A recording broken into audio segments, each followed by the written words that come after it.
pasal yang pertamanya itu uh, Ibnu Khaldun membahas tentang 7 kawasan iklim gitu. Bagaimana sih karakteristik dari masyarakat yang beradab? Nah, karakteristik masyarakat yang beradab kata Ibnu Khaldun, dia harus tinggal di kawasan iklim keempat. Dalam hal ini Timur Tengah gitu. Atau paling banter di kawasan iklim 3 atau 5 yang relatif lebih dingin dan relatif lebih panas. Kawasan iklim ketiga itu ya kayak Indonesia, India, sementara kawasan iklim yang ke Afrika Utara, kawasan iklim yang ke 5 itu bisa kita sebut sebagai Cina atau Eropa.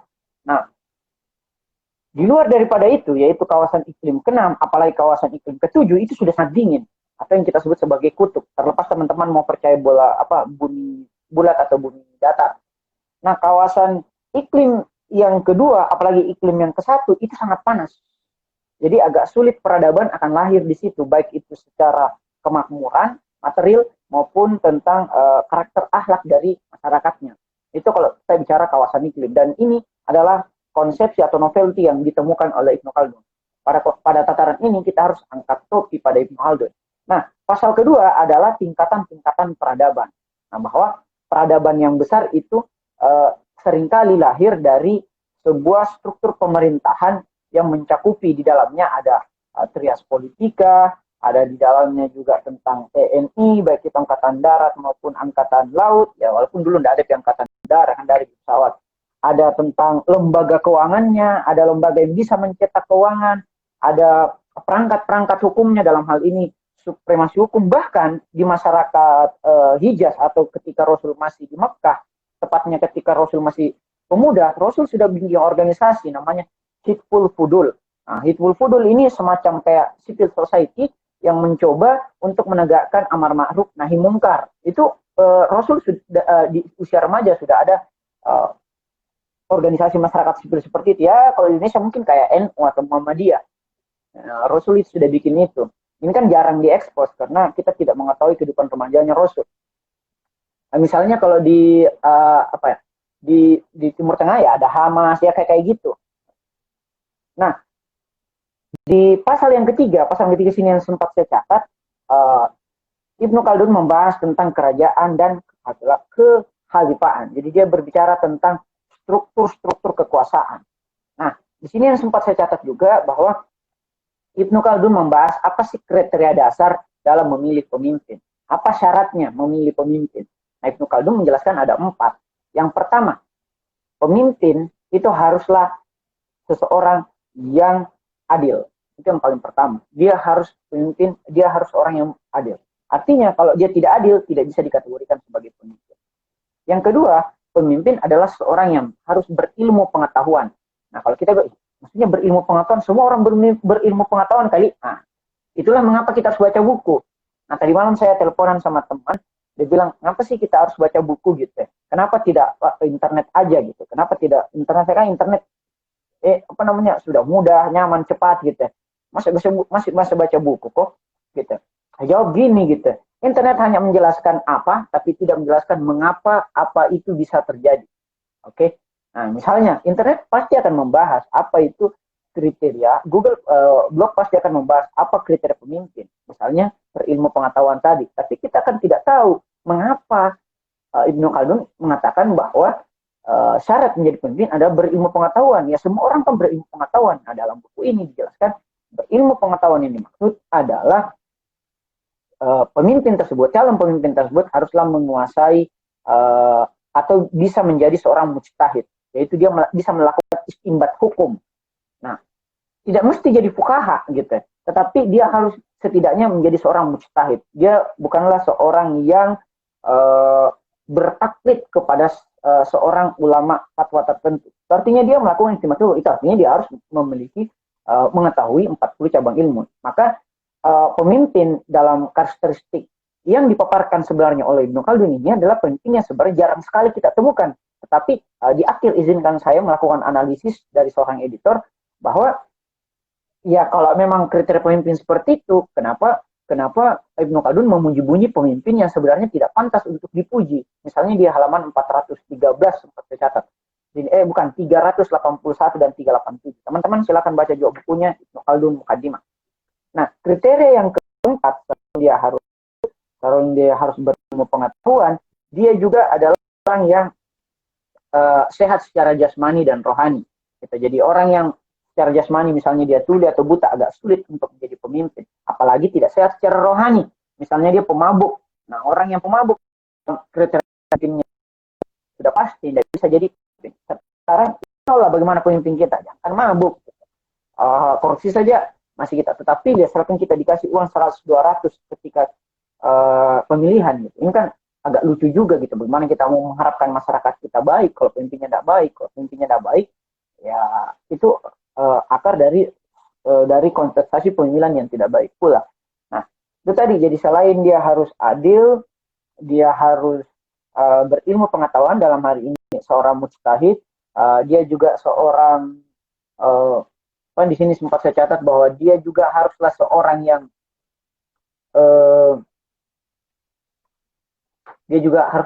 yang bisa melakukan istinbat hukum, itu mujtahid tadi, dan dia itu sehat secara jasmani dan sehat secara rohani. Ini kan susah yang orang-orang kayak begitu itu. Nah, beberapa orang di kita itu, kenapa saya bilang susah? Ya, siapa sih yang adil di antara kita gitu? Apa yang adil di antara kita? Kalau kita tahu bahwa sebenarnya banyak di antara kita yang tidak adil, semestinya banyak di antara kita yang tidak layak jadi pemimpin. Semestinya loh ya. Kecuali kalau dia sudah melakukan tobatan. Nah, syarat-syarat tobat sudah kita jelaskan juga. Jadi agak ngeri-ngeri juga sebenarnya baca buku ini. Oke, kita lanjut pasal 4. Pasal 4 dia menjelaskan tentang masyarakat kota. Bahwa masyarakat kota itu bagaimana kebudayaan di dalam masyarakat kota. Mulai dari sistem organisasi kemasyarakatan, sistem mata pencariannya, bahasanya orang-orang kota atau masyarakat madani gitu. Keseniannya orang-orang kota gimana, ilmu pengetahuan teknologinya gimana, pendidikannya gimana, itu dijelaskan semua di dalam pasal keempat ini, atau struktur masyarakat kota yang oleh Ibnu Khaldun dijelaskan melalui kebudayaan-kebudayaan yang ada di masyarakat kota. Nah, di pasal kelima kemudian Ibnu Khaldun membahas tentang mata pencarian dari masyarakat kota tersebut. Mata pencariannya gimana? Dia mulai dari masyarakat Baduy dulu tentunya. Nah, tetapi di masyarakat kota, kebanyakan masyarakat kota sudah tidak melakukan profesi atau pekerjaan yang bertumpu kepada pertanian dan peternakan. Itu diserahkan kepada masyarakat kabilah dan masyarakat Baduy. Nah, sama seperti sekarang kalau kita lihat di Amerika misalnya. Amerika yang saya baca tinggal 3% paling banyak orang yang bekerja di bidang pertanian dan peternakan. Sekitar 10 sampai belasan persen itu bekerja di bidang industri. Dan lebih dari sisanya, yaitu sekitar 80-an% itu bekerja di sektor industri kreatif. Misalnya jadi profesi, pengacara, dokter, atau bahkan YouTuber, desainer, filmmaker, itu 70%. Lebih gitu, bahkan bisa sampai 80%. Begitupun juga di masyarakat kota yang digagas oleh Ibnu Khaldun, bahwa masyarakat kota yang selalu bergaya hidup mewah itu pasti dia tidak akan mau menyentuh pekerjaan-pekerjaan yang membutuhkan tingkat kesulitan yang cukup gitu, misalnya kayak pertanian dan peternakan. Maka masyarakat kota itu paling banter terbagi antara dua, di perniagaan dalam hal ini entrepreneur, dan yang kedua profesi. Profesi itu seperti tadi yang dijelaskan, ada dokter, pengacara, guru, YouTuber, desainer, filmmaker, dan sebagainya. Nah, di pasal ke-6, Ibnu Khaldun membahas tentang, atau pasal terakhir, membahas tentang ragam ilmu pengetahuan. Di situ dijelaskan 18 jenis ilmu pengetahuan, beserta turun-turunannya. Jadi kalau nanti, tadi ada yang bilang, susah sekali Pak jadi mujtahid gitu, harus dia menguasai 40 cabang ilmu. Apa saja ilmu-ilmunya dijelaskan pula oleh Ibnu Khaldun, sekitar belasan, beserta turunan-turunan atau derivasi dari ilmu pengetahuan tersebut. Begitupun juga dengan metodologi pendidikan yang ditawarkan oleh Ibnu Khaldun ada di pasal ke-6 ini. Nah, kita sampai kepada analisis editor.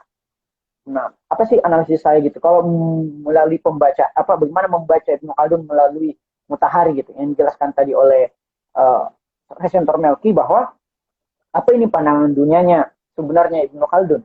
Nah, pandangan dunia dijelaskan tadi Melki kan terbagi dua secara kita. Pandangan dunia ketauhidan di satu sisi, yaitu yang meniscayakan bahwa alam semesta dan asal-usulnya ini berasal dari Allah, dan pandangan dunia material atau pandangan dunia materi yang menyatakan bahwa tidak ada yang disebut Tuhan. Nah, orang yang beragama atau ideologi orang yang beragama itu sudah pasti dia pandangan dunianya ke tauhidan secara teoritis gitu ya. Karena terkadang pula orang-orang yang beragama secara teoritis dia berpandangan dunia tauhid, tapi secara praktis dia menyembah materialisme. Contoh, dia mau beribadah kalau misalnya dapatkan poin-poin untuk mendapatkan surga. Dia mau beribadah kalau bisa terlepas dari neraka. Atau dia mau beribadah kalau dilihat sama orang lain. Ya, itu pandangan dunia tauhid secara teoritis, tapi secara praktis pandangan dunia material. Karena dia mau sedekah kalau dilihat sama orang lain. Dia mau sedekah kalau dia mau lakukan bantuan relawan kemanusiaan COVID kalau difoto dulu, foto sama orang miskin. Jadi ya agak absurd juga pandangan dunianya ketauhidan, tetapi bisa saja sisi praktisnya dia sebenarnya berpandangan dunia material. Tapi ya seperti yang kita bilang tadi, itu tergantung sebenarnya pada niat masing-masing orang, dan kita tidak bisa menghukumi niatnya orang. Wallahu alam. Nah, pandangan dunia ketauhidan yang berbasiskan keagamaan dalam hal ini Islam kemudian terbagi lagi nih, karena tadi dijelaskan oleh Resenter Melki mengenai adanya tauhid zat, sifat dan perbuatan. Sehingga dari pembagian itu lahir lagi nih ada mazhab berpikir dalam Islam. Saya mengatakan mazhab berpikir, bukan mazhab fikih. Mazhab berpikir setidaknya ada 3, yaitu Asy'ariyah. Asy'ariyah ini menganggap bahwa kebenaran dan kebaikan itu bergantung kepada teks-teks suci, Al-Quran dan hadis. Sementara Mu'tazilah enggak, Mu'tazilah sebaliknya, bahwa kebaikan dan kebenaran itu tidak bergantung pada teks-teks suci, tetapi bergantung pada akal budi setiap umat manusia. Itu Mu'tazilah. Sama. Ketiga, ada pandangan Ja'fariyah. Pandangan Ja'fariyah mengatakan bahwa baik akal maupun ayat-ayat suci itu dibutuhkan untuk membantu manusia menuju proses penyempurnaannya. Nah, jadi sehingga jika ada pertanyaan bahwa mazhab berpikirnya ini Ibnu Khaldun apa, mazhab berpikirnya Ibnu Khaldun, sedang kalau pembacaan saya adalah Asy'ariyah. Dia ini Asy'ariyah, kenapa dia bertumpu kepada teks-teks? Kenapa saya katakan bertumpu pada teks-teks? Karena walaupun sebenarnya di halaman 17-nya dia bahwa ilmu sejarah itu membutuhkan logika, tetapi dia melakukan kontradiksi interminis. Dalam artian dia membantah tesis logikanya sendiri yang disebutnya di halaman 17, di halaman dia mematanya itu pada halaman 381 termasuk di halaman 387. Di situ dijelaskan bahwa kan kalau kita belajar sejarah harus pakai logika. Tetapi di situ 381 dan 387 Ibnu Khaldun mengalami kecacatan logika dalam artian konteks yang saya tuju ini adalah ketika ada perang Siffin. Perang Siffin antara Muawiyah dengan Sayyidina Ali, gitu, yaitu Khalifah keempat pada waktu itu. Muawiyah melakukan pemberontakan di perang Siffin bersama Talha, Subair, sama Aisyah. Di situ disebutkan oleh Ibnu Khaldun bahwa dua-duanya ini benar. Walaupun salah satunya nanti salah, kesalahannya itu bertumpu kepada proses ijtihadnya. Jadi sehingga siapapun yang salah di situ dapat poin 1 dan yang benar dapat poin 2. Ini kan logikanya gimana gitu. Nah, padahal logika sederhana menyatakan bahwa sesuatu yang berlawanan mustahil kedua-duanya benar. Kalau sesuatu berlawanan mustahil kedua-duanya benar. Yang terjadi hanyalah salah satunya benar atau dua-duanya bisa salah. Tapi dua-duanya bisa benar, agak lucu kalau kita mau menyatakan bahwa dia benar dua-dua. Gitu. Kalau kita berbicara sesuatu yang berlawanan loh ya. Misalnya ini kan pertentangan nih antara Sayyidina Ali misalnya dengan Muawiyah. Dia bilang Muawiyah juga benar, Sayyidina Ali juga benar. Jadi menurut saya itu tidak ada keberpihakan epistemologis seorang Ibnu Khaldun dalam membahas sejarah yang katanya membutuhkan logika, tapi dia abai terhadap logika tersebut. Dan itu banyak atau jamak kita dapati di sepanjang pembacaan sejarahnya Ibnu Khaldun. Walaupun dalam beberapa pasal, yaitu pasal 6, pasal 7, pasal 1, pasal 2, itu keren sekali ini buku. Tetapi izinkan saya juga untuk menyatakan bahwa sebenarnya kalau menurut saya, sedang kalau pemahaman saya, Ibnu Khaldun ini bukan sebenarnya sejarawan, apalagi filsuf. Gitu. Karena kalau sejarawan itu pandangannya, itu mestinya tidak hanya pada abad-abad di mana ia hidup, tetapi bisa saja 1 milenium atau 1000 tahun, atau bahkan lintas milenium, seperti yang dilakukan misalnya